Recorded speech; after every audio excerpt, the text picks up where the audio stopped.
আসসালামু আলাইকুম। কায়সার জব প্রিপারেশনে আপনাদের সবাইকে স্বাগতম। আমি মোহাম্মদ কায়সার আবেদিন, মেকানিক্যাল ইঞ্জিনিয়ার বুয়েট। বর্তমানে আশুগঞ্জ পাওয়ার স্টেশনে অ্যাসিস্ট্যান্ট ইঞ্জিনিয়ার হিসেবে কর্মরত আছি। আজকে আপনাদের সামনে ঢাকা ওয়াসা এবং রেলওয়ের প্রিপারেশন নিয়ে কথা বলবো। অনেকে বিভিন্ন সময় আমাকে মেসেজ দিচ্ছিলেন, আসলে একটু ব্যস্ততা ছিল আমার, যার কারণে ভিডিওটা বানাতে একটু দেরি হয়ে গেছে। তারপরেও শেষ মুহূর্তে কিভাবে প্রস্তুতি নেওয়া যায় তার বিষয়ে কথা বলবো। এছাড়া যে কেউ যখন আমাকে মেসেজগুলো দিবেন, এছাড়া আমার কাইসার জব প্রিপারেশন বুয়েটিয়ান, এটা একটা ইউটিউব গ্রুপ। এটা দিয়ে সার্চ দিলেই আপনারা পেয়ে যাবেন। কাইসার জব প্রিপারেশন বুয়েটিয়ান এটা লিখে সার্চ দিলে একটা পেজ পাবেন, আর একটা ইউটিউব গ্রুপ পাবেন। ইউটিউবে এইরকম বিষয় নিয়ে গাইডলাইন্স ভিডিও অনেকগুলো আছে, ঠিক আছে। অতএব আপনারা যারা দেখতে যাচ্ছেন, ওই ভিডিওগুলো দেখলেও একটা ভালো আইডিয়া পাবেন। পাশাপাশি আমি চেষ্টা করি যখন যে পরীক্ষা থাকে ওই সময়ে ওই গাইডলাইন্সগুলো দেওয়ার জন্য। তবে বিভিন্ন ব্যস্ততার কারণে অনেক সময় লেট হয়ে যায়। তো সেই ক্ষেত্রে আমি বলবো যে আমার যে আগের প্রিভিয়াস ভিডিওগুলো আছে বিভিন্ন পরীক্ষার সময় গাইডলাইন্সগুলো, ওইগুলো দেখলেও ভালো একটা আইডিয়া পেয়ে যাবেন, ঠিক আছে। আর আমার কোর্সে যারা আছেন আপনারা তো অলরেডি আমার ক্লাসগুলো করতেছেন, ক্লাসে প্রচুর এইগুলো নিয়ে আলোচনা করি যে কিভাবে প্রিপারেশন নেওয়া উচিত, আর পরীক্ষার আগে কিভাবে লাস্টে একদম শেষ মুহূর্তে কিভাবে পড়া উচিত। একদম বেশি সময় নষ্ট করবো না, ফার্স্ট আমি বলতেছি, যেহেতু দুইটা নিয়ে কথা বলবো, ঢাকা ওয়াসা এবং রেলওয়ে, ঠিক আছে। তাহলে এই পার্টের মধ্যে ঢাকা ওয়াসা অ্যাসিস্ট্যান্ট ইঞ্জিনিয়ারের যে পার্টটুকু, আরেকটা রেলওয়ে। তাহলে ফার্স্টে আমি একটু রেলওয়েটা বলি, যেহেতু পরীক্ষাটা 28 তারিখ, আর এটা একটু দেরি আছে, এটা 4 জুলাই, আর এটা 28 জুন, জুন মাসে, তার মানে আর কয়েকদিন আছে। তাহলে রেলওয়ের ক্ষেত্রে সবচেয়ে বেশি যে কোশ্চেনটা আসে সেটা যে Bangla, English, GK, analytical math, physics, chemistry, আর ডিপার্টমেন্টাল পার্ট অর্থাৎ মেকানিক্যাল, এই ডিপার্টমেন্ট পার্টটা আসবে কিনা, বা এরকম সার্কুলারে বা যখন পরীক্ষার ডেট ঘোষণা করে এখানে সুন্দরভাবে ক্লিয়ার কাট লেখা আছে। অথবা আপনারা একবার দেখলেই আশা করি বুঝে যাবেন যে ওইখানে আলটিমেটলি এই মেকানিক্যাল পার্টটা রিটেন পার্টে আসবে। কোথায় আসবে? রিটেন পার্টে। তার মানে যদি দেখেন দুইটা পরীক্ষা হবে, একটা এমসিকিউ, আর একটা রিটেন। তাহলে রিটেনের মধ্যে যে 100 মার্কসের পরীক্ষা হবে, এর মধ্যে 60 মার্কস সবার জন্য সেম, আর মেকানিক্যাল ডিপার্টমেন্ট থেকে 40 মার্কস আসবে। অর্থাৎ রিটেন পরীক্ষার সময় টোটাল 100 মার্কস, 100 মার্কসের মধ্যে 60 যে মার্কসটা ওই বাংলা, ইংলিশ, সাধারণ অন্যগুলো, এই সব মিলিয়ে 60, এটা সবার জন্য কমন। আর ডিপার্টমেন্টাল পার্ট 40 মার্কস, এটা রিটেন পরীক্ষার সময় প্রত্যেকের ইন্ডিভিজুয়াল আলাদা আলাদা হবে, ঠিক আছে। আর এমসিকিউ পরীক্ষা, এই এমসিকিউ পরীক্ষাতে যে টোটাল মার্কসটুকু, এই যে পার্টটুকু, এটা সবার জন্য সেম, এখানে কোনো পার্থক্য নেই, সবার জন্য same. Bangla, English, GK, analytical math, extra ভাবে যে দুইটা পার্ট আছে সেটা ফিজিক্স আর কেমিস্ট্রি। তাহলে ফিজিক্স আর কেমিস্ট্রি, এই দুইটা পার্ট আমি ফার্স্টে ভাবছিলাম যে আলাদাভাবে ভিডিও দিব, মানে আমার পড়ানো অভিজ্ঞতা থেকে। পরে আমি ঘাটাঘাটি করে যে জিনিসটা দেখলাম যে এখানে ক্যালকুলেটর ব্যবহার নাই, তার মানে এই জায়গাতে ম্যাথমেটিক্যাল টার্মগুলো খুব বেশি আসবে না, ধরে নিন যে আসবে না। তার মানে বেসিক পার্টটুকু পড়ার জন্য আসলে খুব বেশি প্রয়োজন নাই। এটা নবম দশম শ্রেণী আপনারা পড়ে আসছেন, এই জন্য আর পরে ওই রকম ভাবে ভিডিওটা দেই নাই। নবম দশম শ্রেণীর পদার্থ যে বইটা আছে, ফিজিক্স, আর একটা রসায়ন, এই দুইটা বই ভালো করে পড়ে গেলে আশা করি কমন পেয়ে যাবেন। এগুলো সবার পড়া আছে। থিওরিটিক্যাল মানে তত্ত্বীয় যে অংশগুলো, থিওরিটিক্যাল কোশ্চেনগুলো ভালো করে পড়ে যাবেন, তাহলেই হবে ইনশাল্লাহ। তার মানে যদি একদম সিরিয়ালি মানে সিকুয়েন্সিয়ালি আসি খুব দ্রুত, যে রেলওয়ে পরীক্ষাতে টোটাল এমসিকিউ পরীক্ষা হবে 100 মার্কস।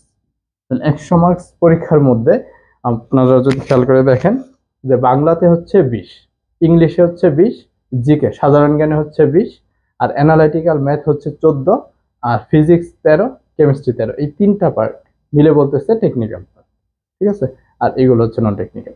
তবে এই এমসিকিউ, এটা সবার জন্য সেম, যেহেতু ক্যালকুলেটর ব্যবহার নেই, বাংলা, ইংলিশ, জিকে এগুলোতে লাগবে না। অ্যানালাইটিক্যাল ম্যাথের কোশ্চেনগুলো ওই টাইপেরই আসবে। অতএব ক্যালকুলেটর ছাড়া প্র্যাকটিস করবেন, এবং ক্যালকুলেটর ছাড়া যে টাইপের কোশ্চেনগুলো বেশি বেশি আসে, প্রিভিয়াস কোশ্চেনগুলো ভালো করে অ্যানালাইসিস করে পড়লেই হবে। আর ফিজিক্স, কেমিস্ট্রি এই বিষয়ে যদি আমি বলি, যে প্রিভিয়াস নবম দশম শ্রেণীর বই থেকে ফিজিক্স আর রসায়ন, এই বই দুইটা মানে ভালোভাবে মোটামুটি একবার রিডিং দিলে হয়ে যাবে ইনশাআল্লাহ, ঠিক আছে। আর বাকি পার্টটুকু একটু একটু করে আলোচনা করব। অন্যগুলা সবারই জানা আছে। ফিজিক্স আর কেমিস্ট্রি কিভাবে পড়বেন এই বিষয়ে প্রচুর কোশ্চেন আসে, যেমন ফিজিক্সের ক্ষেত্রে যদি আপনারা একটু দেখেন যে কাজ ক্ষমতা শক্তি, কাজ ক্ষমতা শক্তি এই টাইপের কিছু চ্যাপ্টার আছে নবম দশম শ্রেণীর বইয়ে। তার মানে এখানে যদি একটু মানে ভালোভাবে খেয়াল করে দেখবেন যে আপনার কাজ ক্ষমতা শক্তিতে কি কি ইম্পর্টেন্ট বা কি কি দরকার। তাহলে এখানে কাজ ক্ষমতা শক্তি পার্টের মধ্যে কাজ, কাজ বলতে আমরা কি জানি, W equal F vector dot S vector. তাহলে এখান থেকে আসতেছে এফ এস কস থিটা। তাহলে থিটার মান যদি 0 ডিগ্রি হয় তাহলে সর্বোচ্চ কাজ হবে। তার মানে বল যেদিকে প্রয়োগ করা হবে সরণ কি ঘটবে একই দিকে। তাহলে এই ক্ষেত্রে কাজ হবে ম্যাক্সিমাম হলো ম্যাক্স, তার মানে থিটার মান কত 0 ডিগ্রি। আবার যদি যেদিকে বল প্রয়োগ করা হবে তার বস্তুর সরণ যদি 90 ডিগ্রি কোণে ঘটে, কত ডিগ্রি 90 ডিগ্রি কোণে, তাহলে এর দ্বারা দেখেন ডাব্লিউ কজ 90 ডিগ্রি মানে কত 0, তার মানে থিটা যদি 90 ডিগ্রি হয় তাহলে ডাব্লিউ এর মানটা হচ্ছে এই ক্ষেত্রে ম্যাক্স আর এই ক্ষেত্রে ডাব্লিউ হচ্ছে 0, মানে কাজের পরিমাণ 0। তার মানে এই যে পার্টটা এখানে কাজের পরিমাণটা কি হবে 0, অর্থাৎ বল প্রয়োগ করতেছেন সরণও করতেছে কিন্তু এর দ্বারা 90 ডিগ্রি হলে কাজ শূন্য হবে। আর থিটা যদি 180 ডিগ্রি হয় এটা হচ্ছে ডাব্লিউ মাইনাস এফএস আর এটা হচ্ছে ম্যাক্সিমাম এফএস বলা হয়, বল ইন্টু সরণ। তার মানে কাজ মানে কি বল ইন্টু সরণের গুণফল। এই যে একটু ব্যতিক্রমগুলো আছে এটা ওই যে বই থেকে পড়লেই বুঝে যাবে যে theta 0 degree FS, 90 degree 0, 180 degree minus FS. এইগুলোর উদাহরণ যদি একটু টানি যে এটা বল যেদিকে সরণ একই দিকে, তাহলে এই থিটা 90 ডিগ্রি এটার উদাহরণ আসে হচ্ছে কেন্দ্রমুখী বল, কেন্দ্রমুখী বল দ্বারা কৃত কাজ শূন্য। আর এটার উদাহরণ কি 180 ডিগ্রি, 180 ডিগ্রি মানে হচ্ছে বল যেদিকে প্রয়োগ করতেছেন সরণ করতেছে তার বিপরীতে। এটার উদাহরণ হচ্ছে ঘর্ষণ বল, ঘর্ষণ বল। তার মানে আমরা বুঝলাম যে হচ্ছে কাজ মানে কি বল ইন্টু সরণের গুণফল আর ডাব্লিউ ইকুয়াল এই এফ এস কস থিটা। আর কাজ এক ধরনের কি স্কেলার রাশি, দেখেন ভেক্টর দুইটা ভেক্টরের গুণফল কিন্তু ডট গুণন হলে কি হবে স্কেলার রাশি আর ক্রস গুণন হলে ভেক্টর রাশি। আমার মনে হয় ইন্টারমিডিয়েট অত বেসিক দরকার নেই, 9-10 এর বইয়ে যা আছে ওইটুকু পড়লেই হবে, এর চেয়ে বেশি প্যানিক হওয়ার দরকার নেই। তাহলে এফ এস কস থিটা, থিটার মান 0 ডিগ্রি হলে কত হবে, 90 ডিগ্রি 180 ডিগ্রি হলে কি হবে। তাহলে কেন্দ্রমুখী বল দ্বারা কৃত কাজ শূন্য, ঘর্ষণ বল হচ্ছে 180 ডিগ্রি কোণে ক্রিয়া করবে।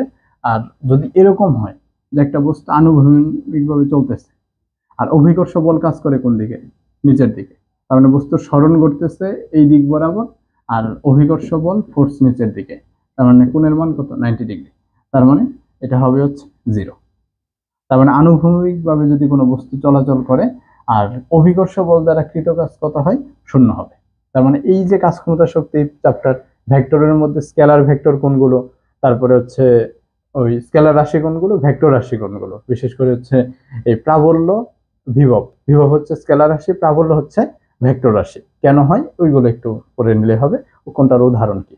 তারপরে প্রতিফলন, আলোর প্রতিফলন, প্রতিসরণ, এই চ্যাপ্টারগুলো ভালোভাবে দেখতে হবে। তরঙ্গের ক্ষেত্রে হচ্ছে ওই তরঙ্গের যে প্রকারভেদগুলো আছে এই তরঙ্গের প্রকারভেদগুলো ভালোভাবে পড়তে হবে, ঠিক আছে, কোনগুলো হচ্ছে সমান্তরাল ভাবে যাচ্ছে আবার কোনগুলো লম্বভাবে যাচ্ছে এই জিনিসগুলো একটু দেখবেন।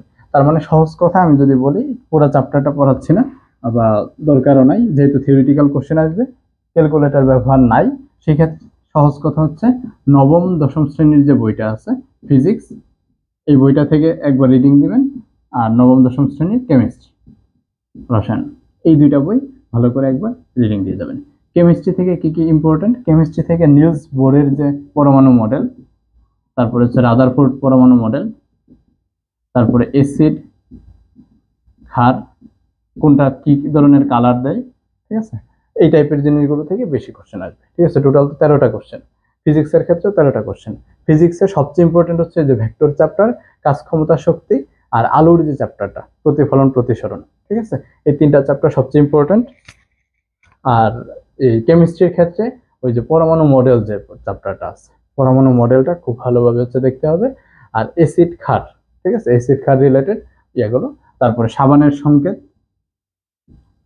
সাবানের সংকেত এবং জৈব রসায়নের যে পার্টটুকু আছে, জৈব রসায়ন সব লাগবে না, মূলত হচ্ছে জৈব রসায়ন থেকে আমাদের একদম ফার্স্টে ওই ভোলারের যে সূত্রটা আছে, তারপরে হচ্ছে জৈব রসায়নের ক্ষেত্রে যে সাবান প্রস্তুতির যে সূত্রগুলো আছে গ্লিসারিন, তারপরে যে চ্যাপ্টারগুলো লাগবে মানে অর্থাৎ বিক্রিয়া সরাসরি আসবে না, সাবানের সংকেত কি এই জিনিসগুলো ভাবে।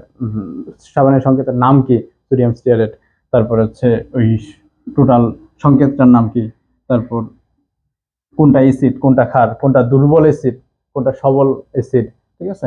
জৈব অ্যাসিড, যত ধরনের জৈব অ্যাসিড আছে, জৈব অ্যাসিড হচ্ছে দুর্বল অ্যাসিড, ঠিক আছে। আবার মনে করেন HCl, hydrogen chloride, sulphuric acid, H2SO4, এগুলো হচ্ছে কি শক্তিশালী অ্যাসিড। আর অ্যাসিড এবং ক্ষার, সোডিয়াম হাইড্রোক্সাইড, অ্যাসিড এবং ক্ষার মিলিত হয়ে যে জিনিসটা তৈরি করে, সেখান থেকে কি হয়, অ্যাসিড আর ক্ষার মিলিত হলে তৈরি হবে হচ্ছে লবণ আর পানি। তার মানে অ্যাসিড প্লাস ক্ষার মিলিত হয়ে তৈরি করবে লবণ প্লাস পানি, লবণ প্লাস পানি। তার মানে অ্যাসিড প্লাস ক্ষার মিলিত হয়ে কি তৈরি করবে, লবণ প্লাস পানি। তাহলে এই লবণটা যে তৈরি হবে, তৈরি হলে এই দুইটাই মনে করেন বিক্রিয়া করাইলাম, তার মানে সোডিয়াম সালফেট প্লাস H2। আচ্ছা, তার মানে এই জায়গাতে এই টোটালটা যদি আমরা দেখি, যে সোডিয়াম সালফিউরিক অ্যাসিড, তারপর সোডিয়াম হাইড্রোক্সাইড, সোডিয়াম সালফেট, তাহলে Na2SO4। আচ্ছা, তার মানে এখানে হচ্ছে 2 এই জায়গাতে আসবে। এই যে লবণটা তৈরি হবে, এই লবণটা দুর্বল নাকি সবল, এরকম কোশ্চেন আসবে। তার মানে এই দুর্বল নাকি সবল। তাহলে মনে রাখবেন, এটা একটু সংক্ষিপ্তভাবে বলি, এটা প্রচুর ইম্পর্টেন্ট একটা কোশ্চেন। যদি অ্যাসিড শক্তিশালী হয়, ক্ষার শক্তিশালী হয়, তাহলে যে লবণটা তৈরি করবে এই লবণটা হবে শক্তিশালী। অর্থাৎ অ্যাসিড এবং ক্ষার দুইটাই যদি শক্তিশালী হয়, তাহলে এই যে লবণটা, এটা হচ্ছে নিরপেক্ষ লবণ, কারণ কারো ধর্ম প্রকাশ পাবে না। তবে শক্তিশালী লবণ বাট নিরপেক্ষ লবণ, ঠিক আছে। যদি এখন অ্যাসিডটা শক্তিশালী হয়, মনে করেন সালফিউরিক অ্যাসিড, আর এখানে নিলাম হচ্ছে অ্যামোনিয়াম হাইড্রোক্সাইড, দুর্বল, তাহলে অ্যামোনিয়াম হাইড্রোক্সাইড এটা হচ্ছে দুর্বল ক্ষার, এটা একটু জেনে রাখেন।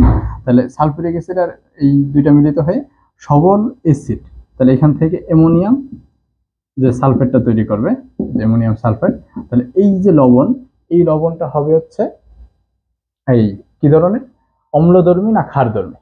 একটা দেখেন, শক্তিশালী অ্যাসিড, শক্তিশালী ক্ষার, তারপরে নিরপেক্ষ। যদি শক্তিশালী অ্যাসিড হয়, তাহলে অ্যাসিড ধর্মী বা অম্লধর্মী। অ্যাসিড মানে হচ্ছে অম্ল, তাহলে অম্লধর্মী। তার মানে দেখবেন, এটা দেখেই বুঝবেন যে সালফিউরিক অ্যাসিড থেকে আসছে, তার মানে এটা হচ্ছে শক্তিশালী অ্যাসিড, আর অ্যামোনিয়াম হাইড্রোক্সাইড তার মানে দুর্বল ক্ষার, তার মানে অম্লধর্মী, ঠিক আছে। আবার যদি এরকম হয় যে কোনো একটা জৈব অ্যাসিড থেকে আসছে, তাহলে জৈব অ্যাসিড CH3COOH মনে করেন এরকম আসছে, ঠিক আছে, ইথানোয়িক অ্যাসিড, এই জায়গা থেকে COOH এর সাথে সোডিয়াম হাইড যুক্ত হয়েছে। তাহলে এই টাইপের যদি কোনো লবণ তৈরি হয়, তার মানে শক্তিশালী অ্যাসিড, শক্তিশালী ক্ষার, দুর্বল অ্যাসিড, শক্তিশালী ক্ষার, দুর্বল অ্যাসিড, তার মানে হচ্ছে ক্ষারধর্মী হবে। তো এই জিনিসগুলো একটু ভালোভাবে দেখবেন, ব্যাস। তার মানে হচ্ছে ফিজিক্স কেমিস্ট্রি 9-10 বইটা একটু ভালোভাবে ঘাটাঘাটি করে পড়লেই হয়ে যাবে।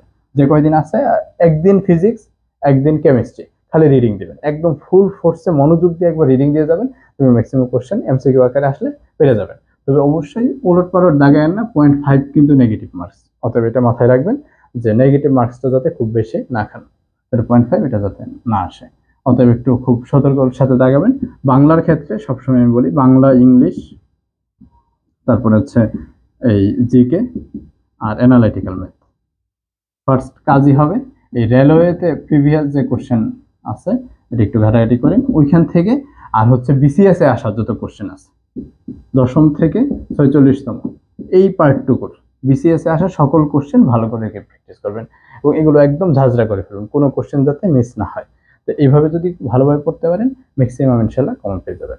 তার মানে আমার সহজ সাজেশন হচ্ছে, এই প্রিভিয়াস ইয়ারের BCS এর সকল কোশ্চেন ডান, তারপর হচ্ছে ফিজিক্স আর কেমিস্ট্রি পড়বেন 9ম-10ম শ্রেণীর বই থেকে, আর জিকে সাধারণ জ্ঞান, সাম্প্রতিক, তাহলে সাম্প্রতিক কারেন্ট অ্যাফেয়ার্স অথবা লাইভ MCQ অথবা এই যে ফেসবুক পেজ থেকে জিনিসগুলো একসাথে গুছায় সাম্প্রতিক 3 মাসে, বিগত 3 মাসের এই কারেন্ট অ্যাফেয়ার্সটা পড়লেই হবে, কারেন্ট অ্যাফেয়ার্স থেকে পড়লে হবে।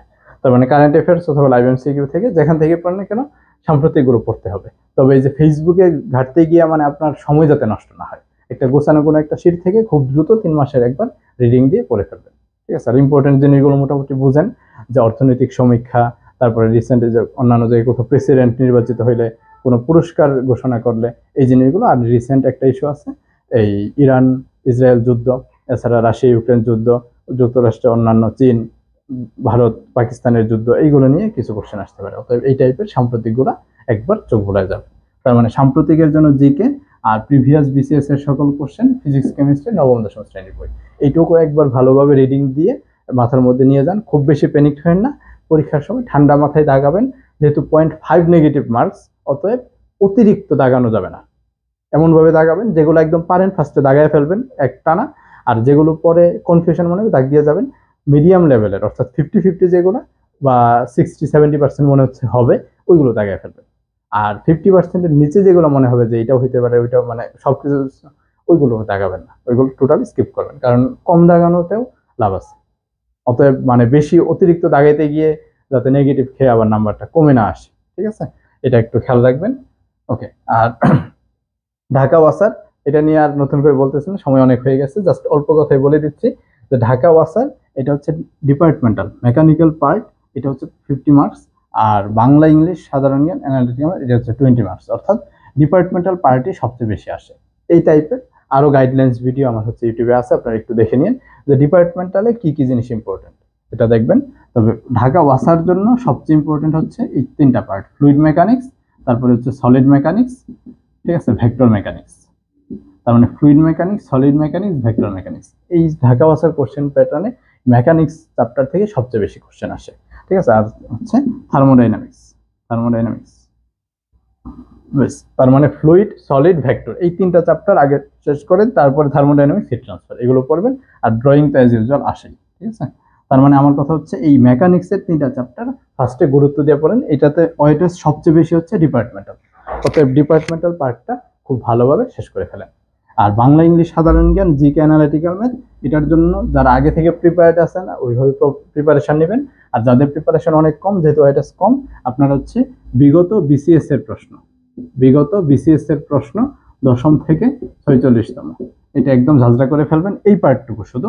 আর হচ্ছে বিগত এই বুয়েট প্যাটার্নে আসা, বুয়েট প্যাটার্নে আসা আমার যে কোর্সটা আছে, কোর্সে এইগুলো শিট টিট দেওয়া আছে, ওইখান থেকে পড়লে হবে। পাশাপাশি আপনি হচ্ছে যে ডায়াগোনাল বই থেকেও পড়তে পারবেন বা অন্য কোনো বই থেকেও পড়তে পারবেন। তার মানে বিগত বিসিএস এর প্রশ্ন আর বিগত বুয়েট প্যাটার্নের প্রশ্ন, এই পার্টটুকু খুব ভালোভাবে পড়লেই আশা করি এই পার্টটা কভার হয়ে যাবে। আর ডিপার্টমেন্টালটা সবচেয়ে বেশি সময় দেন, যে কয়দিন আছে fluid mechanics, solid mechanics, vector mechanics, এই 3টা আগে শেষ করেন, তারপরে thermodynamics, heat transfer, mechanical drawing, এছাড়া অন্যান্য পার্ট তো এজ ইউজুয়াল পড়ে যাবেন। আর আমার যে হচ্ছে সূত্রের খাতাটা আছে আর ক্লাসগুলো মানে ক্লাস লেকচারগুলো খুব ভালোভাবে পড়ে ফেললেই হবে। অল সাইকেল ডায়াগ্রাম আছে এই পার্টটুকু, অর্থাৎ যারা আমার এখানে ভর্তিকৃত আছেন আপনারা আমার ক্লাসগুলো আরেকবার করে শিটগুলো আরেকবার রিভিশন দেন, খুব ভালোভাবে একবার শেষ করে তারপরে বিভিন্ন জায়গা থেকে প্রিভিয়াস কোশ্চেনগুলো প্র্যাকটিস করবেন। আশা করি জিনিসটা বুঝতে পারছেন। আর রেলওয়ের জন্য বললাম খুব সময়ও কম আপনাদের, অতএব খুব বেশি বললেও শেষ করতে পারবেন না, অতএব আমার কথা হচ্ছে যতটুকু পড়ছেন এটুকু ভালোভাবে রিভিশন দেন, 1 নাম্বার রিভিশন দেন। আর যদি কেউ নবম দশম শ্রেণীর ফিজিক্স কেমিস্ট্রি এখনো পড়ে না থাকেন, এটা একবার একদিন ধরে ধরে মানে রিডিং দিয়ে শেষ করে দেন, ঠিক আছে। আর কোনগুলো ইম্পর্টেন্ট এগুলো তো মোটামুটি বলে দিলাম, ঠিক আছে। আর এছাড়া কোনো কোশ্চেন থাকলে বা যে কোনো ধরনের ইম্পর্টেন্ট কোনো কিছু যদি জানার থাকে, সেই ক্ষেত্রে ইউটিউবের যে ভিডিওটা দিব এটার নিচে হচ্ছে কমেন্টে জানাবেন, অথবা ফেসবুকে যে ভিডিওটা দিব এখানে কমেন্টে জানাবেন, আমি সর্বোচ্চ চেষ্টা করব আনসারগুলো দেওয়ার। সর্বোচ্চ শুভকামনা থাকলো 28 তারিখ পরীক্ষার জন্য এবং 4 তারিখ পরীক্ষার জন্য। আমার জন্য দোয়া করবেন। আল্লাহ হাফেজ, আসসালামু আলাইকুম। আচ্ছা, আমার কোর্সের ক্ষেত্রে অনেকে জানতে চাচ্ছেন যে কোর্স আমার হচ্ছে রানিং আছে, ফুল কোর্স, ডিপার্টমেন্টাল নন ডিপার্টমেন্টাল পুরো সম্পূর্ণ শেষ করা হবে, অ্যাক্সেস হচ্ছে লাইফ টাইম, ঠিক আছে। আরেকটা এক্সাম বেস আছে। আর যারা হচ্ছে মেকানিক্যাল বাদে অন্য ডিপার্টমেন্টের আছেন আপনারা নন ডিপার্টমেন্টাল পার্টের জন্য কোর্স করতে পারবেন। তার মানে 3টা বেস আলাদা আলাদা রানিং আছে, 3.1, 4.0 আর 5.0।